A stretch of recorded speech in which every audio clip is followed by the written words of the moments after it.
Typically, people lose 1 to 3 pounds a week on average only because they started a plant-based diet. This is passive weight loss. This isn't going to the gym and sweating it out and restricting yourself to the point of starvation. This is comfortable, natural weight loss. There is such a thing. So I'm going to be going over several different points that may make you reconsider your current dietary pattern if you have some excess weight that you want to lose, or if you're interested in health. So I'm Carly, I'm a plant-based nutritionist. So good to have you guys here. I'm super passionate about this diet and lifestyle. It's helped me in so many different areas of my life, and I strive to bring this message to others and help them with their similar situations that I have suffered with and overcome with this simple, readily available diet. So I wanted to specify a little bit about the weight loss because typically females tend to lose 1 to 2 pounds per week and males tend to lose 1 to 3 pounds per week when initiating this dietary pattern. And when I say whole food, plant-based diet, I mean whole natural plants. So things like potatoes, rice, quinoa, vegetables, fruits, nuts, seeds, legumes, these are all whole plant foods. The more you process these or refine them into more concentrated products, the more you're going to increase the calorie density and the more you're going to reduce the nutrient profile. So the less beneficial they will be to health the more you process them. And the more they're going to increase your likelihood of gaining weight if you process these foods. Also, I wanted to mention there's 2 other factors that go into this weight loss continuum, and that is how much weight you had to lose in the first place. If you don't have a lot of excess weight, it might take you a little bit longer to reduce those last few pounds that you're trying to shed. But if you have a ton of excess weight, your body tends to shed these pounds a lot quicker. It's trying to naturally get back to that baseline. So you have that going for you as well. The second thing that's going to determine how quickly you lose this weight is how much you adhere to a whole food plant-based diet. So as I've already mentioned, these are things like grains, nuts, seeds, legumes, vegetables, and fruits in their whole natural form. Now, some plant foods are more conducive to weight loss than others. Nuts, seeds, avocados, nut butters, all of those constituents, coconut, plant oils, those are all heavily calorically dense. So you want to remain eating those lower calorie containing plant foods, things like fruits, veggies, legumes, and grains.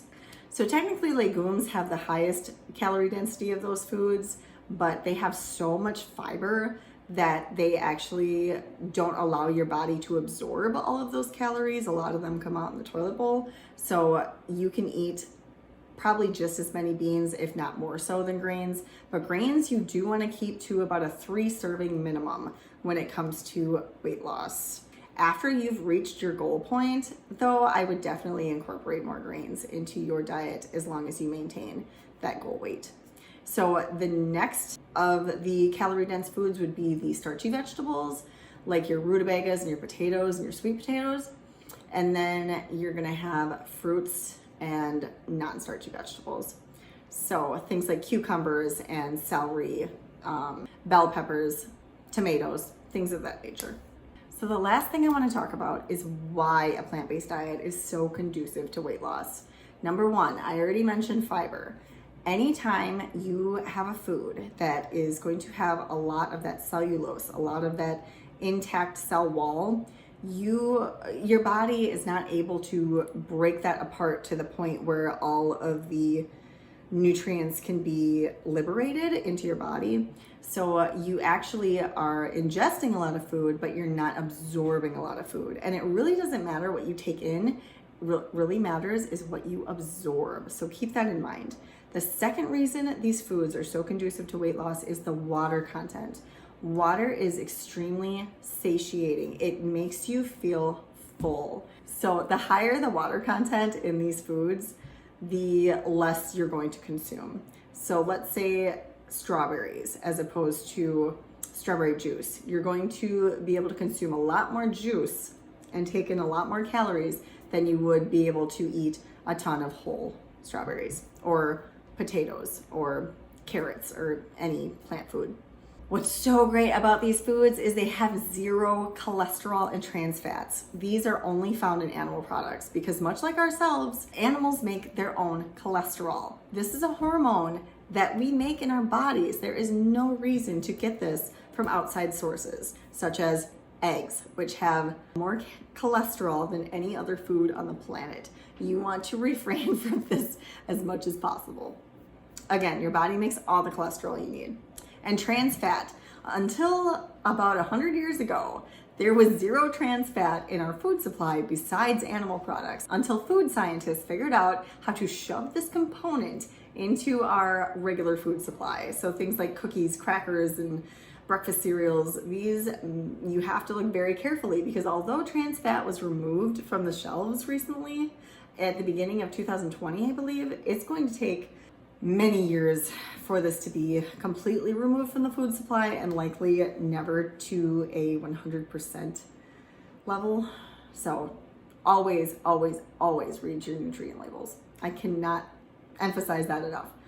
Regardless of how many ingredients are in your foods, the more processed, the more ingredients they're going to have, because the more fillers they're going to need to put in, the more preservatives and such. So make sure you know what you're putting into your body. Another reason why these foods are so conducive to weight loss is their low glycemic load. When you ingest nuts, seeds, fruits, vegetables, legumes, and grains, most plant foods have a very low glycemic index, which means that when you consume them, your body responds with a much lower insulin release, as opposed to the more high free sugar laden foods that will promote a rapid excess amount of insulin release. Because what happens is when you ingest all these sugars, your body is going to respond by releasing insulin in order to usher these sugars into the cell. And if you're flooding your body with a ton of glucose at once, like pastries or cookies or high sugary foods, if you are flooding your body with all this glucose, it's going to release an abundance of insulin, thinking, more is better. And ultimately, insulin promotes fat storage. So the more fat you're going to store with every meal that you consume high glycemic index foods. Now, I know that potatoes have a really bad rap because of their high glycemic index, but as long as you consume these foods with high fiber foods, you won't have that problem. There's a buffer effect when it comes to eating high fiber foods with high glycemic index foods, and that's any high glycemic index food. 2 more reasons why this diet is so good for weight loss. Number 1, there's very little, for the most part, plant foods that contain saturated fat. All animal foods contain a ton of saturated fat. Cheese is like 70% fat. The only foods that you got to worry about with a bunch of saturated fat in the plant kingdom are things like the nuts, seeds, avocados, and coconuts, particularly the plant oils. The coconut oil is almost 100% saturated fat. And I'm sure you're familiar that the more cholesterol, saturated, and trans fat a food is going to contain, and the more of these you consume on a regular basis, the more harmful health outcomes you're going to have by means of cancers, heart attacks, strokes, diabetes, Alzheimer's, and other dementias. So stick with those low saturated fat foods. And most plant foods are low in calories. That's why you can eat so much and continue to lose weight passively. So I hope this video was helpful. If you liked it, make sure you give it a thumbs up, and I will see you guys next time.